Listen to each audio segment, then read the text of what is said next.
இப்போ இந்த வாழை இலை குளியல் பண்ணி முடித்ததுக்கப்புறம் அதுக்கான முறைகளும் ஒரு சில முறைகள் இருக்குது. அது எப்படி அப்படின்னா, இந்த வாழை இலை குளியல் பண்ணுறதுக்கு ஒரு 2 நாள் முன்னாடியே நீங்கள் உங்களுடைய உணவுகளை எளிதில் ஜீரணமாகிற மாதிரி, அப்புறம் நீராவியில் வெந்த உணவுகள் எடுத்திங்கன்னா ரொம்ப சிறப்பாக இருக்கும்.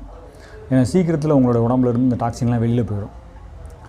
அதுக்கப்புறம் இந்த வாழை இலை குளியல் பண்ணுறீங்க அப்படின்னா, நீங்களே கூட தாராளமாக உங்களோட கட்டி தான் அந்த வாழை இலைலாம் நல்லா இறுக்கி கட்டி தான் பண்ணணும்னு கூட கிடையாது.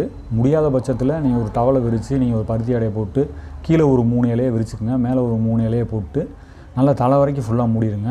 கண்ணும் மூக்கும் மூச்சு விடுறதுக்கும் இந்த கண் பார்வை விடுறதுக்கு மட்டும் விட்டுட்டு மீதி எல்லா இடத்தையும் ஃபுல்லாக கவர் பண்ணிட்டு படுத்துருங்க. ஒரு அரை மணி நேரத்துலேருந்து 40 நிமிஷம் வரைக்கும் படுத்திங்கன்னா நல்லா வேர்க்கும். வேர்த்து ஊற்றுனதுக்கப்புறம் எந்திரிச்சிடலாங்க. இதுக்கான நேரம் பார்த்திங்கன்னா காலைல 7லேருந்து 11 மணி தான் சரியான நேரம். இதில் மட்டும் பண்ணுங்கள். அதுக்கப்புறம் இதில் பண்ணதுக்கப்புறம் நல்லா டவலை வச்சு நல்லா தொடச்சிட்டு அதுக்கப்புறம்